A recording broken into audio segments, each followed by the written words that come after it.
The tanginess of the cream cheese and the nuttiness of the brown butter kind of help offset that sweetness. Hey friends, I hope your week is off to a great start. Today we're going to be trying out another recipe from Claire Saffitz's cookbook Dessert Person, back to the foundational recipe section for her classic cream cheese frosting, and we'll be doing the brown butter version. Cream cheese frosting is probably my favorite frosting of all time, and brown butter makes everything better. So I'm super excited to try this recipe out today. I'm going to be using this as part of the carrot cake recipe that I'm making today. So if you want to check that out, I'll link it through at the end. Without any further ado, let's get right into it. So I've got 2 sticks of butter in a heavy bottom saucepan over medium-high heat, and we're going to melt this down. We've made brown butter a bunch of times on the channel, so hopefully everyone's familiar with the process at this point. Now that the butter is fully melted, you can see we're getting a little bit of sputtering action here in the top, and you can hear it sizzling away as well. That's a great sign. That tells us that the water content in the butter is starting to evaporate off. And it's been just about 10 minutes since our butter initially started bubbling away, and you can see that the bubbling has really subsided considerably. So this is a great sign, because once the bubbling stops is when the browning of the milk solids begins. So we're about to see some color development, and this part should progress pretty quickly. As the milk solids are toasting, we'll start to get a little bit of foaming action. So this foam that you're seeing on the surface obviously makes it hard to see what's happening down below. So if you're having trouble making out the color development, just go ahead and lift that pan up, and the foaming will calm down for a second, and you'll be able to get a good peek at what's happening with your milk solids. You don't want to burn it. So I'm going to go ahead and kill the heat now. We've achieved a nice golden brown color. The line between golden brown and burnt is very fine, so tow it delicately. Stop short is definitely better than burnt butter. That's going to be a bad time. And now we just need to let the brown butter cool. So I'm going to transfer it to the bowl of my stand mixer, scraping out all of the delicious toasty milk solids. You don't want to leave anything behind. And we'll just set this aside to cool down to about room temperature. I let the brown butter hang out in the refrigerator for about 20 minutes, stopping every 5 minutes to stir it,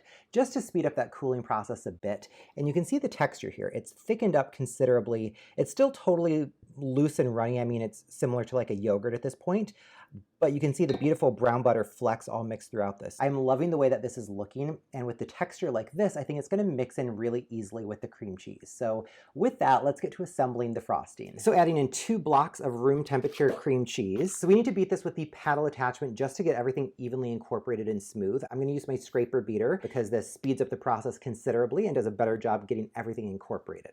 So I'm going to slot this on here, and we'll get this cranked over medium speed.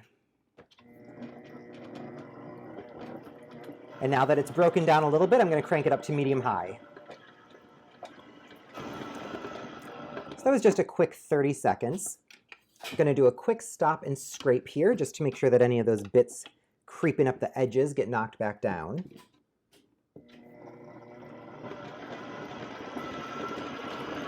So that was another 30 seconds. And you can see the texture here is looking really nice and light and smooth. I'll give it one final 30 seconds.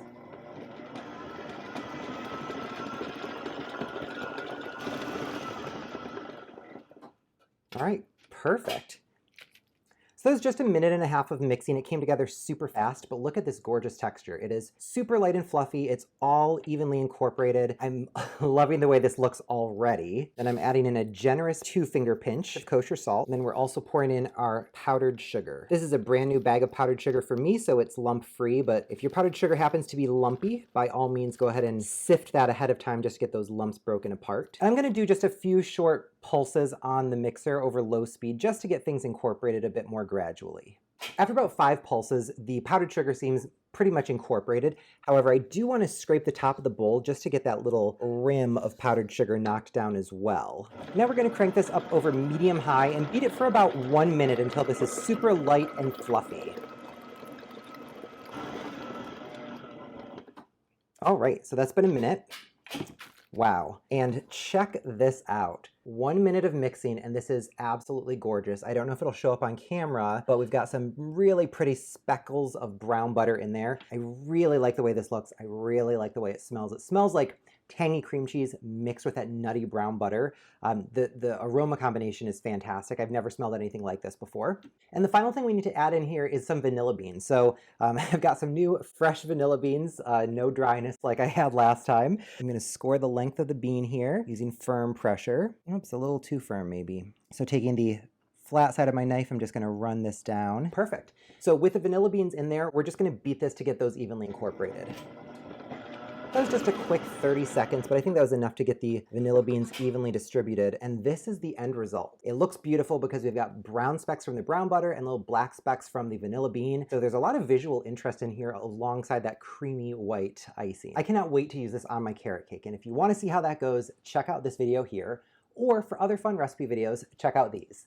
Thank you so much for watching. I'll see you next time.